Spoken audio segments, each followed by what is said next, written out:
Muy buenos días. Buenos días. Pensé que estaba solo.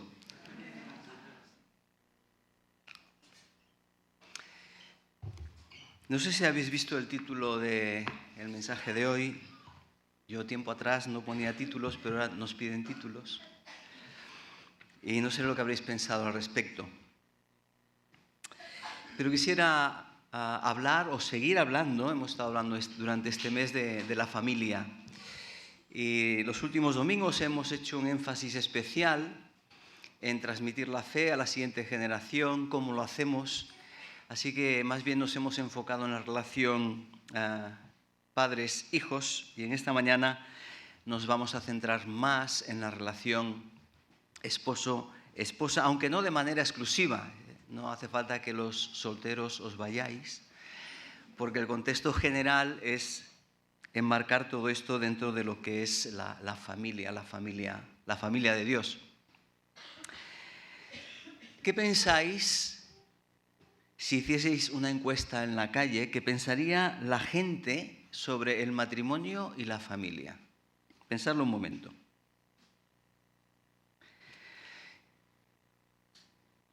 ¿Os imagináis las respuestas que puede haber por ahí?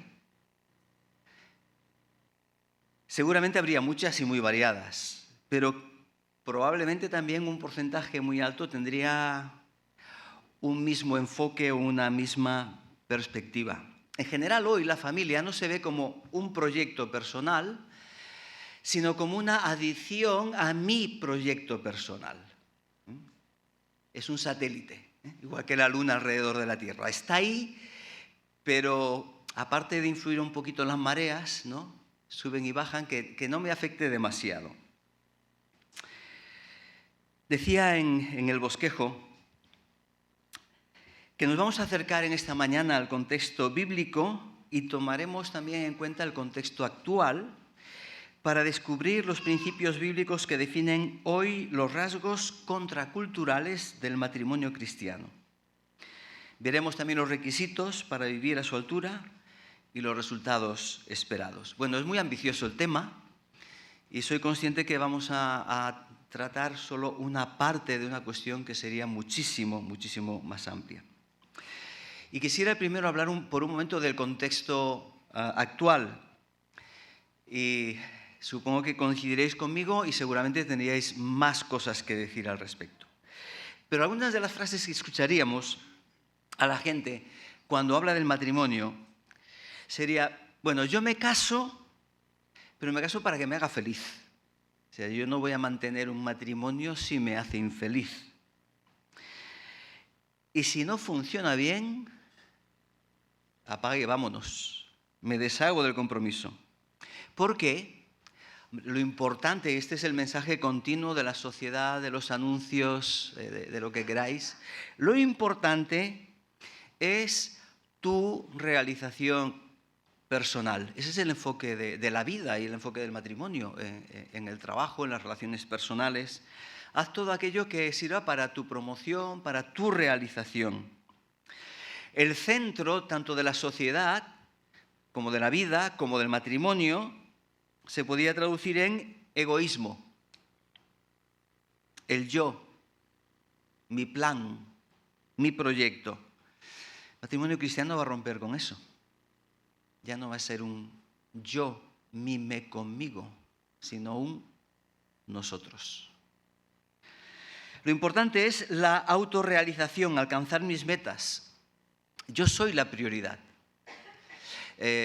Si seguís alguna serie o veis alguna película y aparecen relaciones personales, veréis con qué facilidad se deshacen frente a una problemática de que si yo no alcanzo los objetivos que tengo en la vida, deshazte de esta relación porque te lastra, ¿no?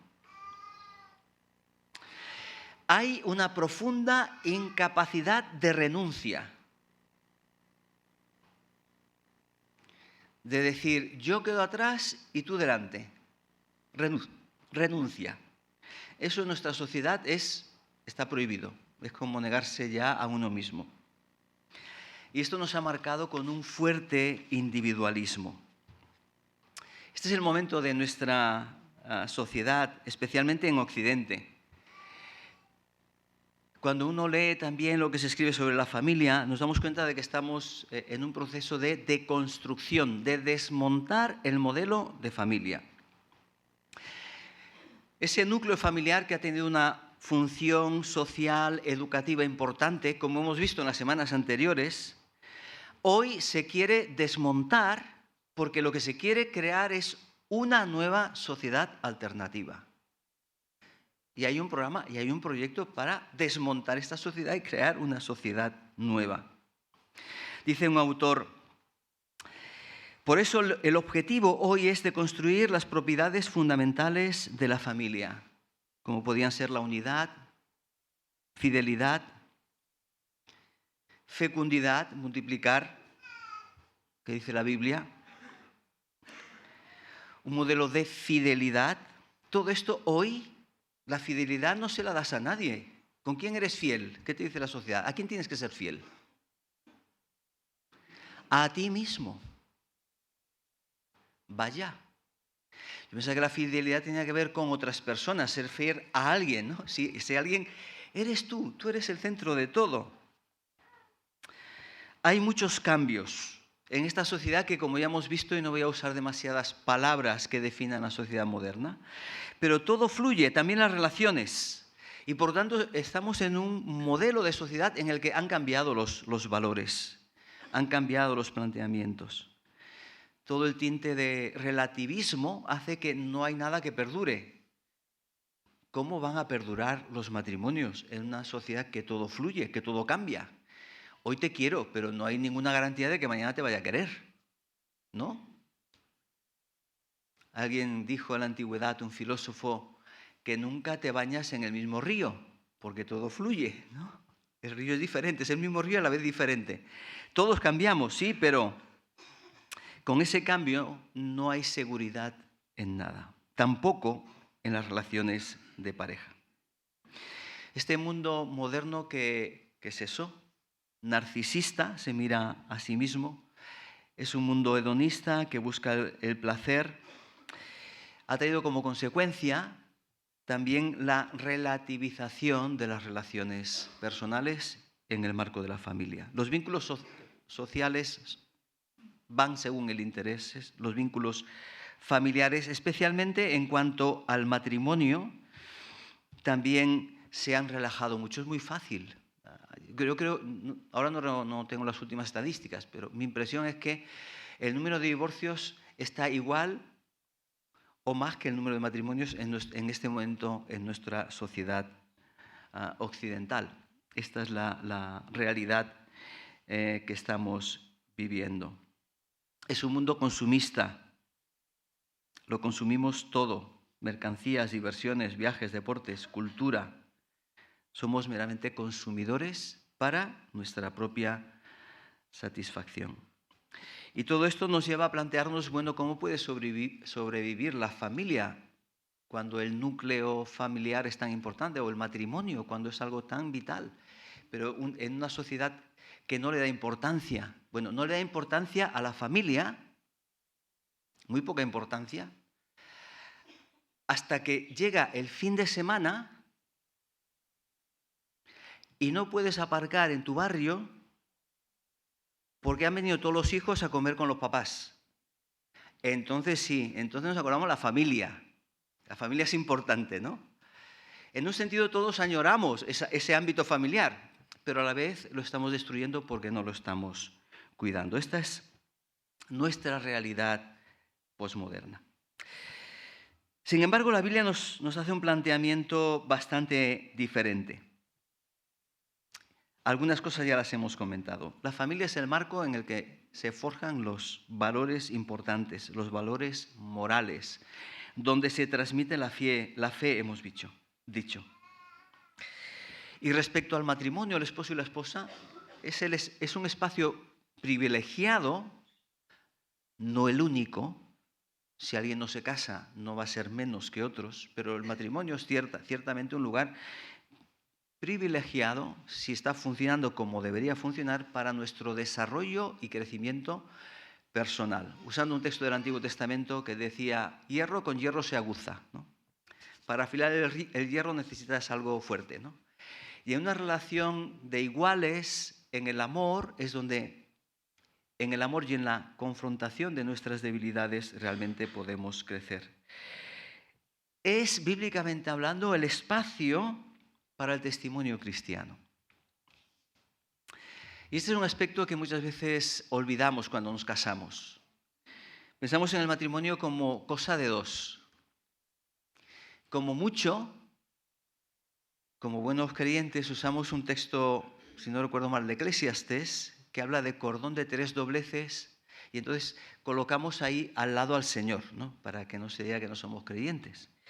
Pero es más que eso. El matrimonio cristiano, según el Nuevo Testamento, provee una analogía a la sociedad de lo que es el amor de Dios hacia el ser humano. No sé si me habéis entendido. Es decir, tu relación con tu esposa, tu relación con tu esposo debería mostrar a la sociedad el carácter de Dios y el amor desprendido de Dios hacia nosotros. Si eso lo tenemos en cuenta, se resolverían muchas de las discusiones que tenemos, como veremos también, sobre el texto que vamos a considerar. Es una unión a todos los niveles, espíritu, alma y cuerpo. El matrimonio es un lugar privilegiado en cuanto a esa dimensión total de unidad. Serán una sola carne, dice Génesis. Y de esta manera podemos reflejar la unidad de un Dios que es trino y es uno. Como dice un autor, se trata de un llamamiento elevado, que el matrimonio muestre quién es Dios, o por lo menos algunos aspectos de quién es Dios, es un llamamiento elevado y es inalcanzable aparte de una dependencia consciente de la gracia y el poder de Dios. Con este marco quisiera que leyésemos juntos un texto en Efesios capítulo 5, versículo 21 al 33. Efesios capítulo 5, versículos del 21 al 33. Y vamos a considerar algunos aspectos de los que se encuentran en este texto. No podremos abarcarlo todo, pero me gustaría dejar algunos conceptos claros, importantes, para que podáis seguir después meditando vosotros en vuestras casas. Dice así Efesios, leo en Reina Valera del 60, someteos unos a otros en el temor de Dios.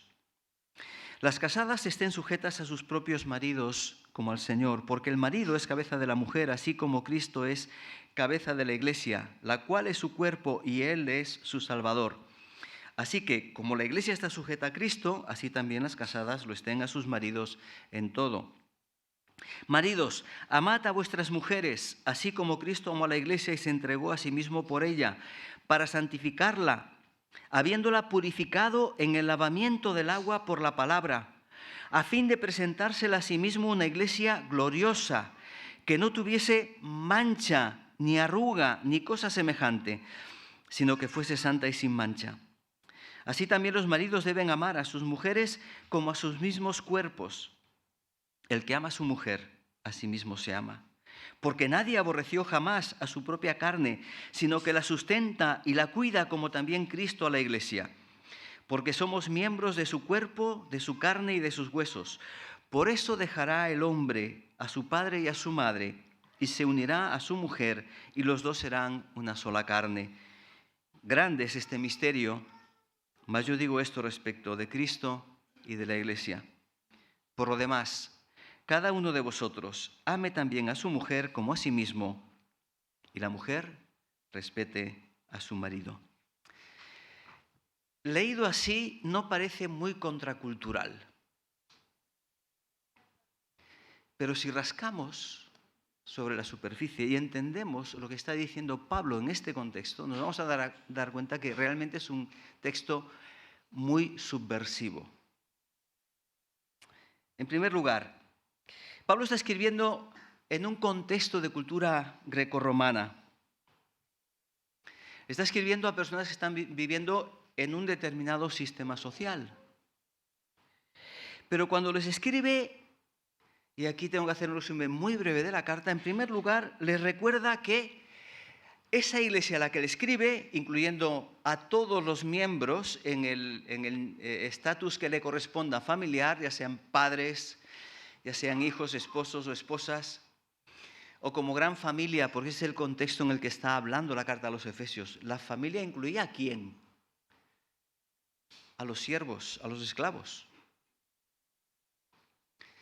Esta gran familia en la que hay diferentes funciones, es una familia que ha experimentado, dice en los primeros 3 capítulos de Efesios, la nueva vida de Dios en Cristo Jesús, la gracia de Dios en Cristo.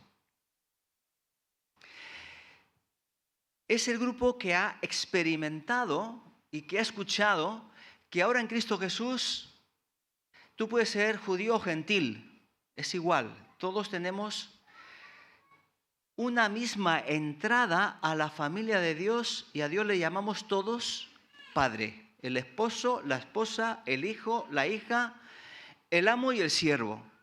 Son familia. Y esto va a ser importante también. Y esta familia, que no es solo la nuclear, sino la iglesia, Dios la ha llamado para expresar al mundo a través de esta familia barra iglesia, la multiforme sabiduría de Dios. Y otra vez uno se pregunta, Señor, ¿es de verdad que a través de nosotros, con nuestras imperfecciones, fallos, tú estás mostrando tu sabiduría? Y Dios dice, sí, para quien lo quiera entender, sí. Y lo recordábamos en las canciones, en el partimiento del pan. Porque ahora aquí hay una comunidad de personas santificadas, pero no porque se fuesen buenos, sino porque han sido objetos de la gracia de Dios. Y después de este marco, Pablo va a decir, si somos una nueva familia en Cristo Jesús, si somos una nueva creación en Cristo Jesús, tenemos que vivir de una manera nueva, viva. Tenemos que despojarnos del viejo hombre y vestirnos del nuevo. Efesios capítulos 4 y 5. Y es en este marco en el que Pablo va a dar esta exhortación.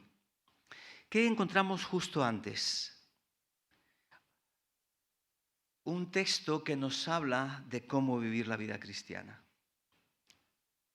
¿Y qué tiene que ver con lo que ha dicho antes, un cambio de vida, y con lo que va a decir después? Y la clave está en una persona. Tenemos que ser llenos del Espíritu Santo, dice en Efesios. Justo en el contexto anterior, versículo 18, hemos empezado a leer en el 21, 3 versículos antes dice, no os embriaguéis con vino en lo cual hay disolución, antes bien, sed llenos del Espíritu Santo. ¿Y cómo se manifiesta la plenitud del Espíritu Santo? Hablando entre vosotros con salmos, himnos y cánticos espirituales, cantando y alabando al Señor en vuestros corazones. Esta es una manera. 2, dando siempre gracias por todo al Dios y Padre en el nombre de nuestro Señor Jesucristo, una actitud de agradecimiento. 3, someteos unos a otros en el temor de Dios. Punto.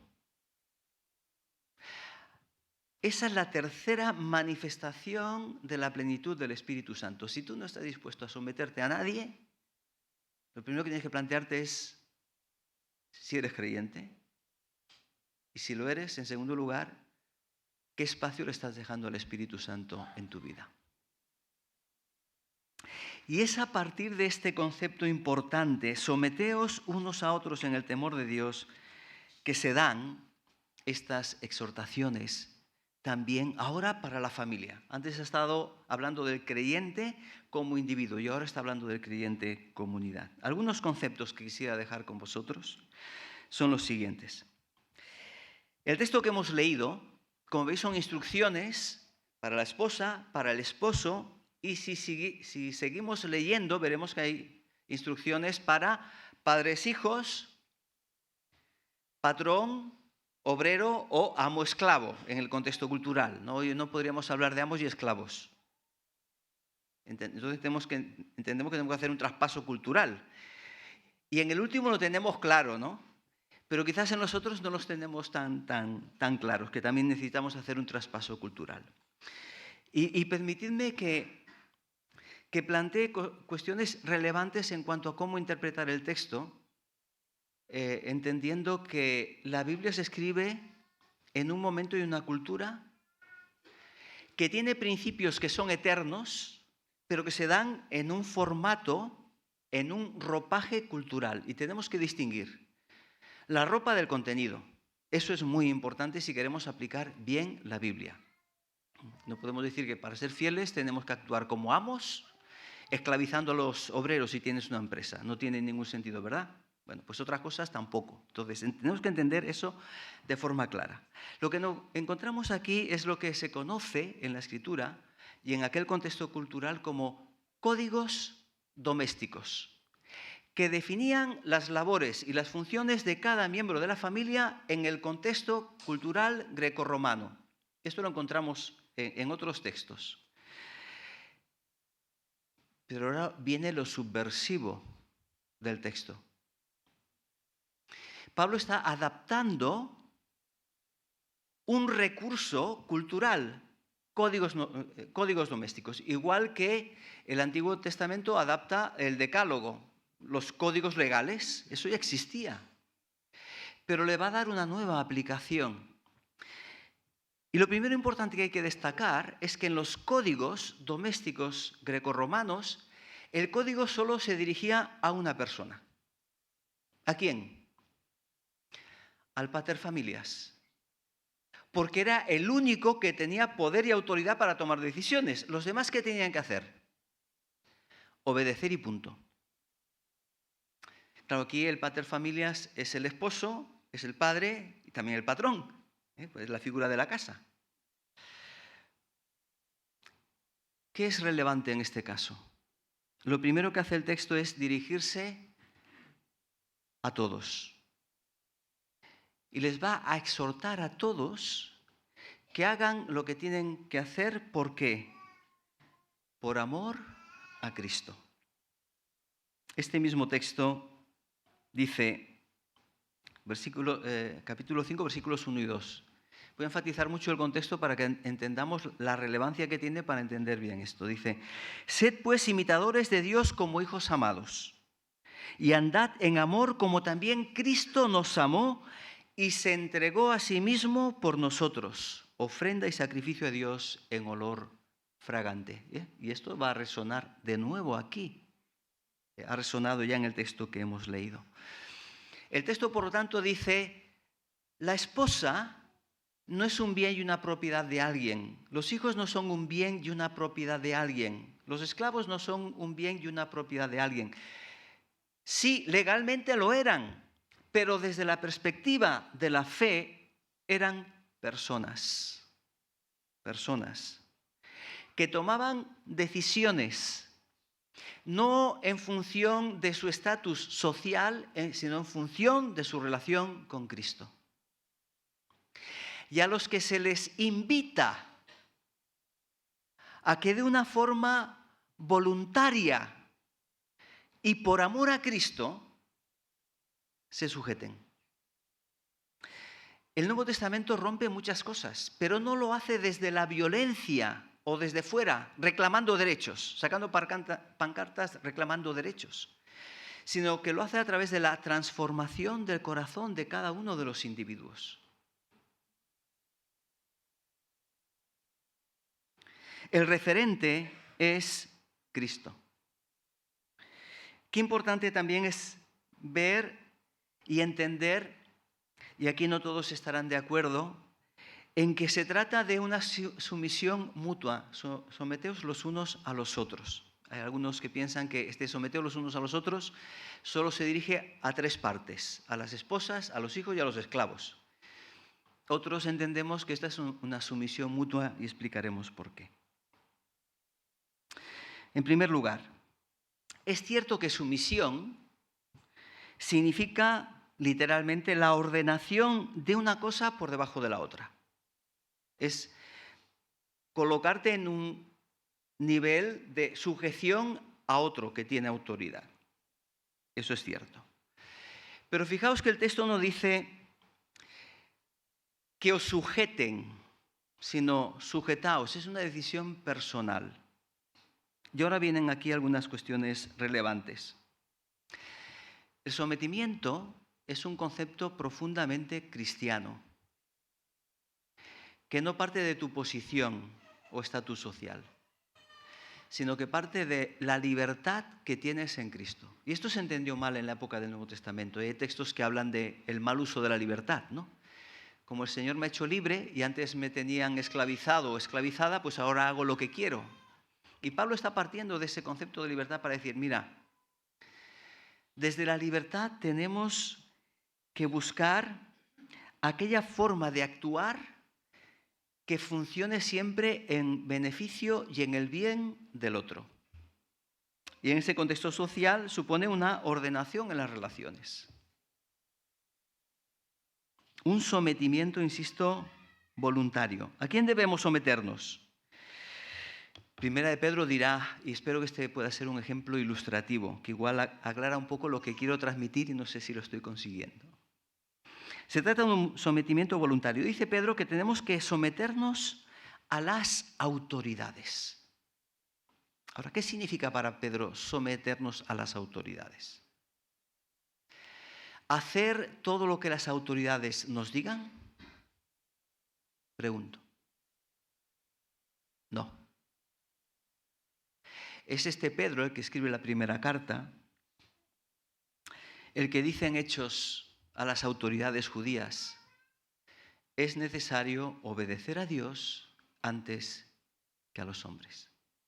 Es decir, este sometimiento es voluntario y tiene una limitación. No se trata de hacer lo que me digan siempre, sino aquello que esté en el marco de la voluntad de Dios. Si no está en la voluntad de Dios, ¿sabéis cuántos cristianos murieron por no someterse a las autoridades cuando les pedían que adorasen al César? Muchos no podían hacer eso. También es importante notar que cuando habla de la esposa, habla de ese sometimiento voluntario, hay que encajar en esa ordenación, funcionamiento del hogar, pero no le dice lo que le dirá a hijos y a esclavos, que tienen una función social diferente, y es que tienen no que someterse solo, sino que obedecer. Los hijos, deben obedecer a los padres, y el esclavo en ese contexto tenía que obedecer a su amo, pero tal cosa no se le dice a la esposa. Es un igual con quien convivir. El sometimiento es negarse a uno mismo para ponerse al servicio del otro.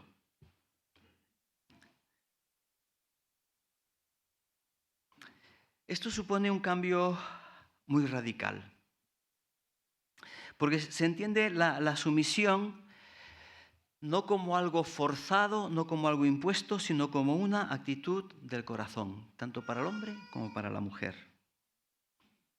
Se pasa del egoísmo, de la manipulación o del ejercicio del poder a servirnos los unos a los otros en amor. Es un servicio voluntario, es un servicio desde la sujeción al Espíritu Santo. Es un servicio imitando a Cristo, cooperando en integración en un cuerpo. Es un servicio desde el respeto al otro, procurando el bien del otro, entendiendo sus necesidades y estando dispuestos a poner las necesidades del otro delante de las mías, porque el modelo que tenemos aquí es Cristo. Hay matices en las que los comentaristas no están de acuerdo, pero yo quisiera dejaros un principio, que creo que es lo más importante, y es que ninguna interpretación de estos textos, en cuanto especialmente a la relación esposo-esposa, ninguno puede ir más allá del modelo que es Jesús, que es un modelo de redención. ¿Os habéis fijado cuando habla del esposo? Porque este texto se ha usado mucho para enfatizar la palabra cabeza, ¿no? Y se ha usado para preguntarnos quién manda. Y creo que tenemos un montón de problemas cuando establecemos las funciones en relación a esta pregunta, ¿no? ¿Quién manda? Si nos enfocamos en Jesús, la pregunta ¿cuál es?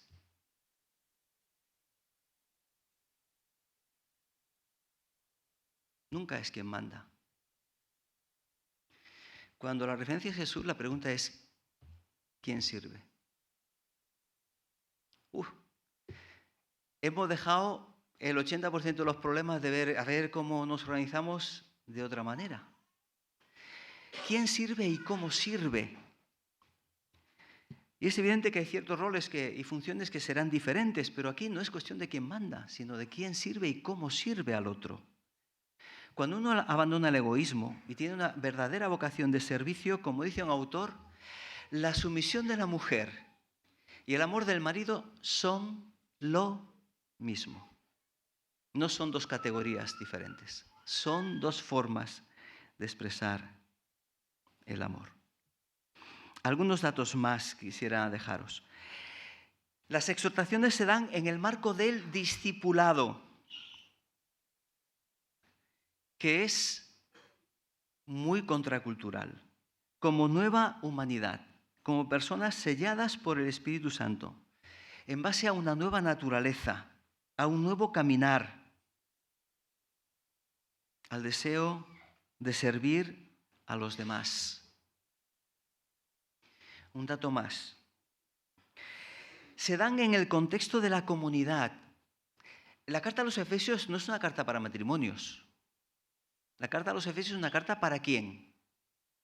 Para una iglesia, a la que se le ha dicho, en primer lugar, que ella, la iglesia, es familia de Dios.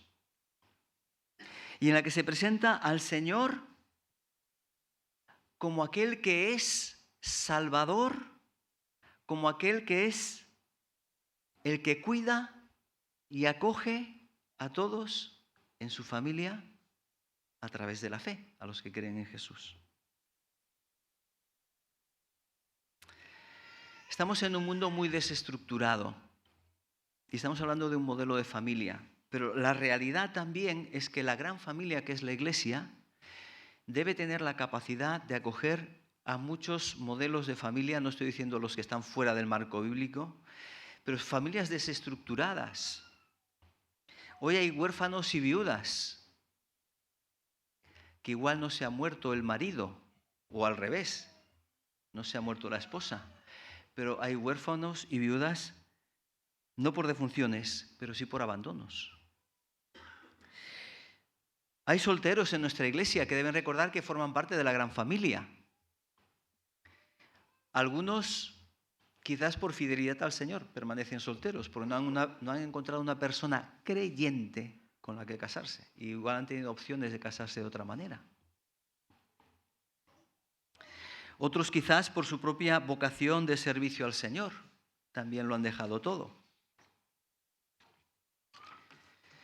Y siguen siendo familia de la fe. Tenemos pues una tarea como iglesia y tenemos una tarea como matrimonios.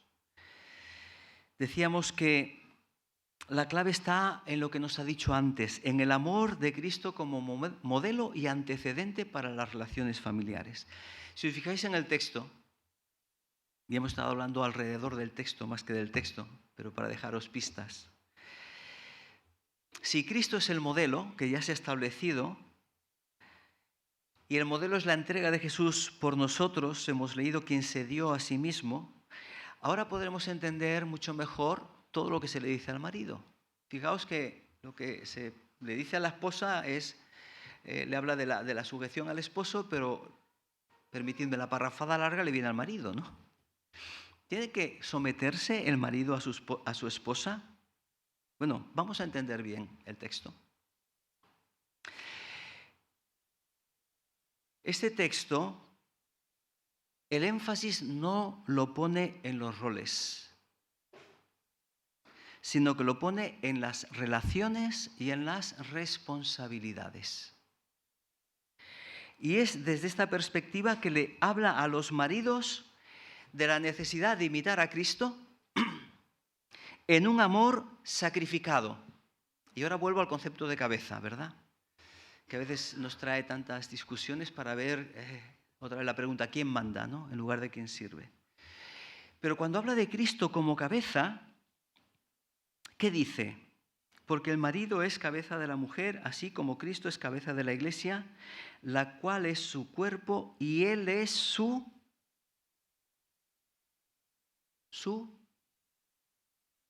Señor. No, Salvador. Es decir, el modelo de relación entre el esposo y la esposa es un modelo redentor, como Dios nos ha redimido. Es tratar a aquella persona que en el contexto social tenía un valor muy relativo para decirle, eres igual que yo, formas parte de mí. Eso es el amor redentor. Una y otra vez el texto, cuando habla a los que tienen autoridad, lo hace para decir, tenéis que tener en consideración a los demás. Tú eres el padre, manda lo que quieras. No, padres, no exasperéis a vuestros hijos, son personas. Toman decisiones y en el Señor más. Deben honrar al Señor. Y el modelo es Cristo. Ahora, ¿qué significa ese amor aquí? Es el amor que sirve. El amor del esposo que sirve a la esposa. ¿Eso tiene algo que ver con sometimiento? Claro. Es el amor que se da, que pone en primer lugar al otro. Algunos apuntaban, ¿no?, las funciones domésticas del esposo. No sé si las habéis descubierto en el texto. Dice así, lo hemos leído ya. Así que como la iglesia está sujeta a Cristo, también las casadas están a sus maridos. Luego habla del esposo, perdonad que estoy... vale, aquí. Versículo 26. Se entregó a sí mismo por ella. Es decir, el esposo lo dio todo por la esposa, hasta su vida, para santificarla, habiéndola purificado en el lavamiento del agua por la palabra. Claro, eso es un aspecto espiritual. Pero ¿qué está haciendo? Purificarla, lavarla, a fin de presentársela a sí mismo una iglesia gloriosa, que no tuviese mancha, ni arruga, ni cosa semejante. Aquí el Señor está haciendo la colada.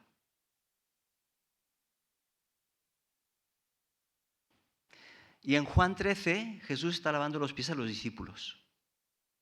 ¿Entendemos el modelo? ¿Entendemos lo que significa ser cabeza? Que no estamos negando diferencia en funciones, aspectos de autoridad, pero es que, permitidme, me quiero olvidar de eso ahora. Porque si respondemos a la pregunta ¿quién sirve?, esas demás cosas se ponen en su lugar.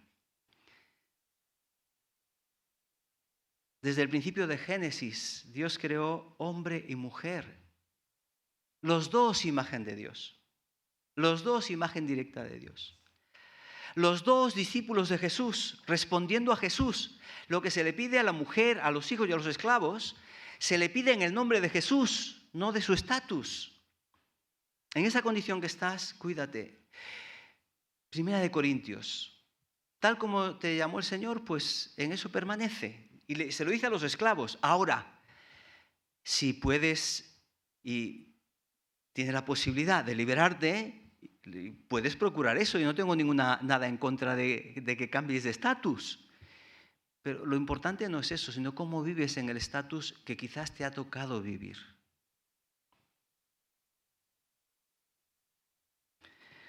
Por lo tanto, amar es servir a los demás.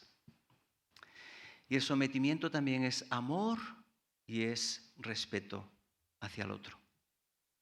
¿De qué forma se sintonizan tan perfectamente cuando entendemos el texto, verdad? Esa relación en la que nos cuidamos, nos amamos Y realmente con aquello que aporta cada uno transformamos el matrimonio y en la dimensión de iglesia transformamos también nuestras relaciones eclesiales. Cuando realmente vivimos estos principios del servicio hacia el otro, el resultado que podemos esperar es armonía en el desarrollo de las tareas en el ámbito del hogar. Y quizás cuidando y atendiendo las necesidades principales. Y no he entrado para nada en aspectos psicológicos que también están aquí, sin duda tienen, sin hacer un estereotipo inamovible, pero no es menos cierto que cuando se le pide a la esposa que respete al esposo, sencillamente está respondiendo a una necesidad profunda que tenemos los varones, necesidad de respeto. Y cuando le dice al marido, ama a tu mujer, está respondiendo a una necesidad importante de la psicología femenina que necesita sentirse amada. ¿O no? Tú lo puedes expresar de mil maneras, pero no me lo has dicho. Dímelo, por favor. Y pensamos que se lo decimos, pero hay necesidades diferentes. Cuando yo quiero servir al otro, entonces amo. Cuando yo quiero servir al otro, respeto. El amor incluirá respeto y el respeto necesariamente incluirá amor. Yo creo que ningún varón quiere que su mujer lo respete pero que no lo ame. No se trata de eso. Está poniendo el énfasis en cubrir las necesidades del otro. Y este es el matrimonio que como resultado vive en armonía, como resultado es testimonio a los demás hacia afuera, como resultado produce un crecimiento espiritual, emocional, físico, integral. Y hablo de físico, porque si hay un problema hoy grave, es la violencia en el hogar. Violencia física o verbal. No hay nada que sea más antinatural en un cristiano y en un hogar cristiano que la imposición y la violencia. Cuando Dios nos ha tratado con amor, con misericordia y lo sigue haciendo. Por eso tenemos que tener mucho cuidado. Y la iglesia debe ser un espacio de acogida para todos aquellos que puedan sufrir en cualquier momento. Estoy terminando, así que no os voy a lanzar más ideas. Solo una, si me permitís. Porque es muy interesante que el Antiguo Testamento nos da principios y a veces quedan tan ocultos como en la frase no pondrás bozal al buey que trilla. Y Pablo dijo, oye, está hablando de los obreros. Pero también dice el Antiguo Testamento, no devolverás a su amo al esclavo que ha huido. En la antigüedad los esclavos eran propiedades de los esclavos eran propiedad del amo, eran una cosa. Y así lo decían las leyes de Hammurabi. Pero en Israel el esclavo era una persona. Si había huido, el pueblo de Dios debería ser un espacio de cuidado y de protección. Debe serlo también hoy con los que sufren, con aquellas familias desestructuradas, con aquellas familias que igual viven en soledad, con más cariño. Y algunos no somos demasiado afectivos, pero con mucho cariño para expresarle a nuestros solteros, que también tienen sus dificultades, ¿verdad? Para que realmente la iglesia sea esa gran familia en la que haya muchas familias que viven el modelo de Jesús, que es un modelo de entrega, de amor, de servicio. ¿Quién sirve? ¿Quién quiere servir? Esa es la gran cuestión. Que el Señor los bendiga. Oramos.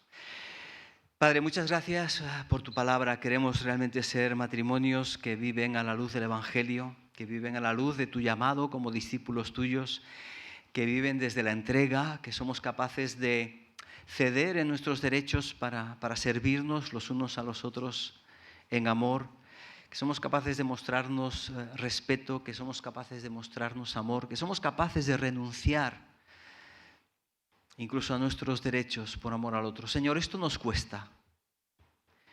Nos cuesta porque estamos y seguimos luchando con nuestra carne, con nuestros deseos, con nuestro egoísmo.